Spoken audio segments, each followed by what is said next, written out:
Twitter को क्यों बदल रहे हैं एलॉन मस्क? अब तक हुए कितने बदलाव? एलॉन मस्क ने जब से ट्विटर की कमान संभाली है वह लगातार बदलाव कर रहे हैं। अब उन्होंने ट्रस्ट एंड सेफ्टी काउंसलिंग को भंग कर दिया है। एलॉन मस्क ट्विटर को पूरी तरह से बदल रहे हैं। अब इस सोशल मीडिया प्लेटफॉर्म पर जो भी कुछ नजर आ रहा है वह बदला है। 28 अक्टूबर के बाद से ट्विटर में क्रांतिकारी बदलाव किए हैं। जैसे अब ट्विटर बेज का रंग भी बदला है।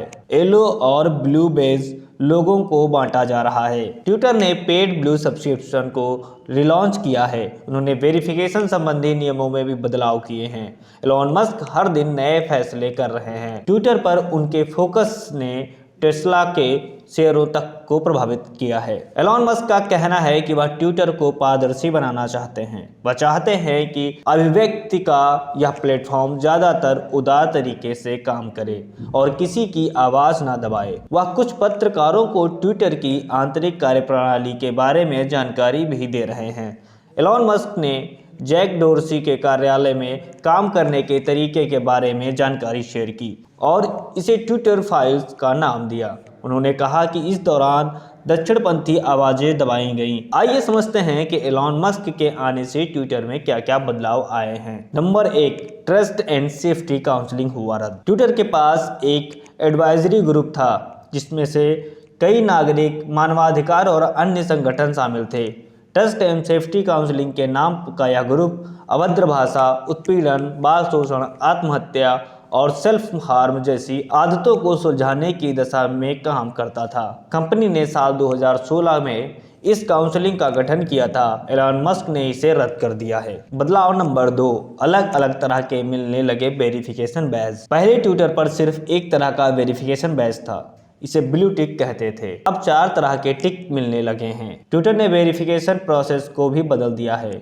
अब लोग पैसे देकर वेरिफिकेशन टिक हासिल कर सकते हैं। इस सब्सक्रिप्शन सर्विस में सरकार, कंपनियां और आम लोगों को अलग अलग रंग से बैज दिए जा रहे हैं। कंपनियों को गोल्ड टिक, सरकार को ग्रे टिक और आम नागरिकों को ब्लू टिक मिल रहा है।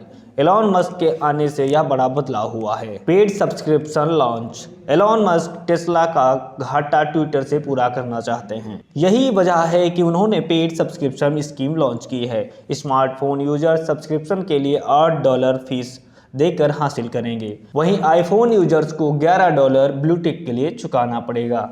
मतलब अब सिर्फ इसलिए आपको ब्लू टिक नहीं मिल जाएगा कि आप सेलिब्रिटी हैं, आपके लाखों चाहने वाले हैं। अगर ट्विटर पर रहना है तो पैसे देना पड़ेगा। सब्सक्रिप्शन के बाद मिलेगा ब्लू टिक। अगर आप ट्विटर का वेरिफिकेशन बैज सब्सक्राइब करते हैं तो आपको एडिट ऑप्शन मिलेगा। एलन मस्क की टीम इस दिशा में काम कर रही है।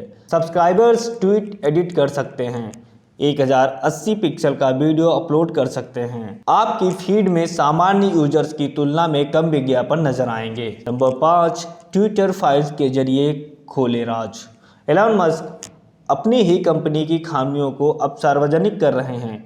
वह आरोप लगा रहे हैं कि ट्विटर के पुराने आधिकारिक वे कुछ मामले में दक्षिणपंथियों की आवाज़ ट्रेंड होने से रोकते थे। ट्विटर विजिबिलिटी फिल्टरिंग कर रहा था जिसमें कुछ लोगों की आवाज़ें दबाई जा रही थीं। अमेरिका में जब राष्ट्रपति चुनाव चल रहे थे तब जो बाइडेन के बेटे हंटर बाइडेन से जुड़ी एक स्टोरी को दबा दिया गया था जिससे उन्हें नुकसान पहुंच सकता था। ट्विटर फाइल्स के सामने आने के बाद कई सरकारों ने दावा किया कि ट्विटर ने एक एजेंडा के तहत काम किया।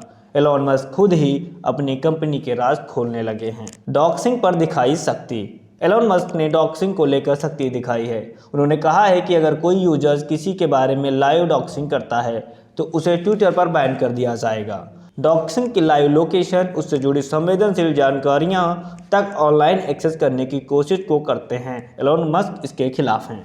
एक बदलाव यह भी रहा है कि एलॉन मस्क ने काम संभालते ही कर्मचारियों की छंटनी शुरू की थी। ट्विटर के सीईओ पराग अग्रवाल ने एलॉन मस्क के आते ही इस्तीफा दे दिया था। एलॉन मस्क अब तक अपने ही 50% कर्मचारियों को बाहर का रास्ता दिखा चुके हैं। 3700 कर्मचारियों से ज़्यादा लोगों पर एक्शन हो चुका है। एलॉन मस्क ने कास्ट कटिंग के नाम पर भीषण बदलाव किए हैं। तो दोस्तों, ये ट्विटर और एलॉन मस्क से जुड़ी जानकारी आपको कैसी लगी हमें कमेंट में ज़रूर बताएं और देखते रहिए प्राइम न्यूज़ 18। धन्यवाद।